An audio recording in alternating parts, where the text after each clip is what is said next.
La segunda ola de coronavirus sacude Europa y España vuelve a ser el foco de la pandemia. La media de contagios diarios en este país superan los 10.000, los fallecidos los 100. Esto mientras España está por debajo de la media de la Unión Europea en profesionales médicos y de enfermería, sobre todo en la atención primaria a los pacientes. Con más de 670.000 infectados, España es el octavo país del mundo con más contagiados. En Europa lidera con diferencia este dramático ranking y le sigue muy de lejos Francia, con casi 200.000 positivos menos. Dentro de España es la Comunidad de Madrid la región europea con mayor incidencia del virus. Ahora las autoridades han impuesto restricciones por barrios en la capital, unas limitaciones que afectan sobre todo a aquellas zonas más densamente pobladas y con la mayor tasa de pobreza. El malestar entre la población es grande porque numerosos expertos critican que Madrid ha reaccionado tarde y mal a esta segunda ola. El rápido aumento de infecciones en Madrid ha obligado a un segundo confinamiento por áreas. Las zonas más afectadas son los barrios densamente poblados y de bajos ingresos del sur de la capital. Se limitará el movimiento y todos los bares y restaurantes reducirán su aforo al 50%. Entiendo que la economía tiene que reactivarse y que tiene que ir adelante, pero la salud yo creo que es más importante. Sin salud no hay dinero. Me parece bien para no empeorarme la situación, porque hay gente que sale sin necesidad de salir. Y salga quien de verdad tiene que salir, quien tiene trabajo para no perder lo poquito que lo tienen. Aquellos que se encuentran en las zonas más afectadas podrán acudir a sus empleos.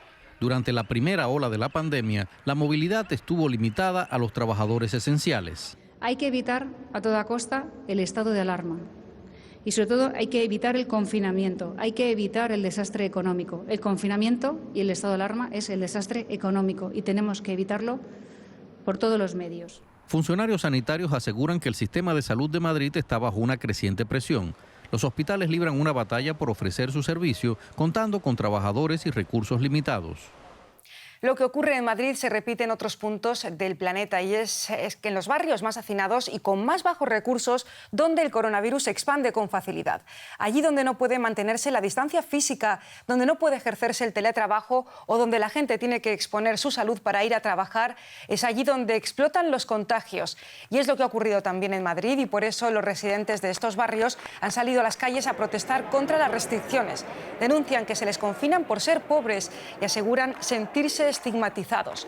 Los vecinos pueden desplazarse para trabajar, para ir a clase, al médico o para tramitar ciertas gestiones. Los ánimos en Madrid están muy caldeados. Las autoridades piden a la ciudadanía más esfuerzos, más sacrificios, pero hay muchas críticas a las medidas que se han tomado tanto por parte de la ciudadanía como por grupos de expertos. Javier Cuenca es vicepresidente de la Federación Regional de Asociaciones Vecinales de Madrid. Señor Cuenca, ¿por qué consideran ustedes discriminatorias las restricciones?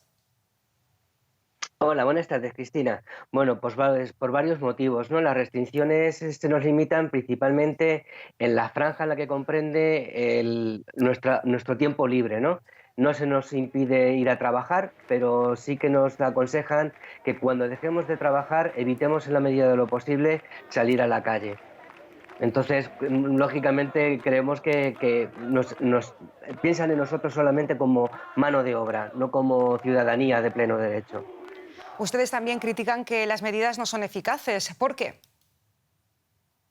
Sí, efectivamente, creemos que que son ineficaces porque no vienen acompañadas de una serie de medidas que son más efectivas, como son el refuerzo sanitario, la contratación de personas que hagan de rastreadores sobre las personas que tienen el COVID.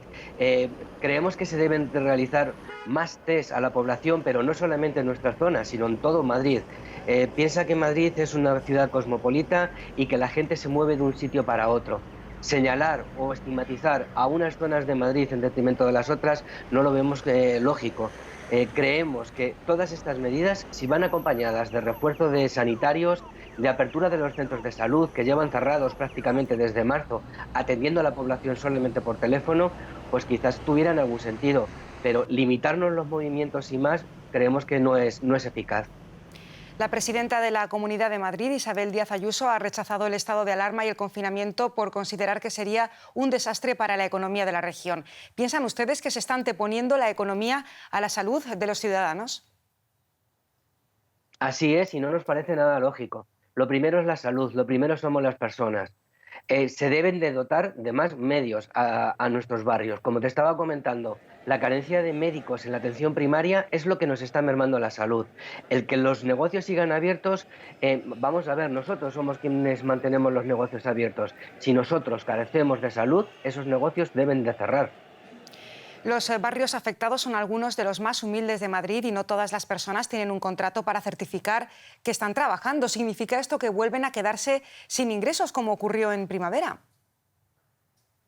Así es, muchas de las personas que viven en nuestros barrios carecen de un contrato de trabajo. Afortunados los que tenemos esa suerte, pero hay otras personas que tienen que salir a buscarse la vida de manera, pues en el mercado negro, ¿no? Trabajando en casas de particulares o realizando pequeñitos trabajos por los que apenas llegan para vivir. Cerrarles a esas personas la posibilidad de trabajar es condenarlas a pasar hambre. Ya hace meses, en el principio de la primera oleada del virus, las asociaciones vecinales tuvimos que salir en defensa de estas personas, creando despensas solidarias para poder aportarles alimentos. Luego, aparte también, no solamente las personas que trabajan en negro, hay muchas personas que están en búsqueda activa de trabajo porque no lo tienen. Si a esas personas no les dejas salir a buscar trabajo, les estás cortando la posibilidad de poder ganarse la vida dignamente. Javier Cuenca, vicepresidente de la Federación Regional de Asociaciones Vecinales de Madrid, muchas gracias por haber concedido esta entrevista al especial de coronavirus en Deutsche Welle Español. A vosotros, muchas gracias. Pasamos a ver esta crisis desde un punto de vista económico. La bolsa española es uno de los mejores barómetros que miden en estos momentos la inseguridad económica y sanitaria que atraviesa este país. El lunes cedió casi un 3,5%, hoy martes también pierde y el sector del turismo es el más afectado debido al preocupante repunte de contagios en Europa el pasado fin de semana y a la posible extensión de la cuarentena al resto de la Comunidad de Madrid. Pero, a diferencia de lo que ocurre en países como Alemania, como Países Bajos o como Italia, que están viendo mejoras en sus previsiones económicas, en España está ocurriendo todo lo contrario y el país del sur de Europa tiene unas previsiones cada vez peores. Su economía se está descolgando de sus vecinos europeos. Las últimas previsiones apuntan a que la economía española no se recuperará de la pandemia antes de 2023. Nos vamos ahora hasta la Bolsa de Frankfurt para analizar el tema con nuestro experto José David Navarro. José David, ocupémonos en primer lugar de las cifras que nos dicen de la actual situación y de las previsiones a futuro de la economía española. Hola Cristina, ¿qué tal? Pues si España no consigue controlar esta segunda ola de infectados por coronavirus, es probable que su riqueza se hunda este año casi un 13%. Es el peor escenario con el que trabaja ya el Banco de España, a la vista de que las cosas se están complicando. Por cierto, el Banco de España ya redujo la semana pasada las previsiones de crecimiento para uno de los países más importantes de la Unión Europea, tanto para este año como para el que viene. ¿Por qué está sufriendo especialmente la economía española a diferencia de sus vecinos europeos? ¿Se debe quizás a su excesiva dependencia del turismo? Sí, efectivamente, Cristina. Mira, el año 2019, el año pasado, el porcentaje que suponía el turismo en el Producto Interno Bruto de España superaba el 14%. De hecho, el Consejo Internacional de Turismo y de Viajes apunta a que después de México, España está como segundo país con mayor dependencia de esta actividad económica y, por lo tanto, el que mayor golpe se va a llevar, como decía, después de México. Tras las medidas más duras de confinamiento los meses de marzo y de abril y de cara a la temporada de verano, el país se abrió a los turistas de otros países europeos, pero eso coincidió con un aumento de los contagios y los países de origen empezaron a reimponer esas medidas de control que golpearon y que están golpeando duramente a un sector, como les decía, muy importante para la economía española. La economía de este país no se ha recuperado del confinamiento de la primera ola y ahora espera el impacto de la segunda. ¿Está preparada España para más restricciones? Pues lo está intentando, Cristina. Eso sí, urge que el gobierno español piense en reformas para su sistema de pensiones y también para el mercado laboral si quiere que las ayudas europeas se materialicen. Hoy hemos tenido más datos a que apuntan que una parte muy importante pues, de las ayudas que espera España del Fondo Europeo van a estar sujetas a condiciones. Recordar que alrededor de 140.000 millones de euros de las ayudas europeas irían destinadas a España. Mientras el Gobierno de España pues, tiene que pensar en qué va a ocurrir con las ayudas a los trabajadores que caducan a finales de este mes, ayudas conocidas como los ERTEs, en las que el Gobierno paga una parte de los salarios. José David Navarro, desde la Bolsa de Frankfurt, muchas gracias por tu análisis acerca de la grave situación que atraviesa la economía española, también por la crisis sanitaria de la pandemia del coronavirus. Y cerramos este especial que dedicamos al coronavirus con una acción de protesta que tuvo lugar de manera espontánea en Madrid y que refleja por qué el coronavirus tiene más incidencia en los grupos sociales con menos ingresos. Escuchen. Así estaba el Teatro Real de la capital madrileña, que tuvo que suspender una función. Esto después de que un grupo de espectadores empezara a gritar «fuera, fuera, seguridad», suspensión. Denunciaban no tener suficiente distancia de seguridad entre ellos, a diferencia de las zonas del teatro con entradas más caras, como pueden apreciar en las imágenes.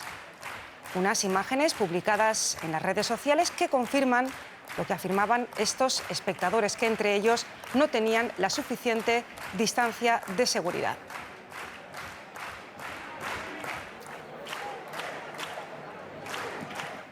Esto es todo por hoy de parte del especial del coronavirus. Muchas gracias por su atención y esperamos sus comentarios en las redes sociales. Hasta mañana.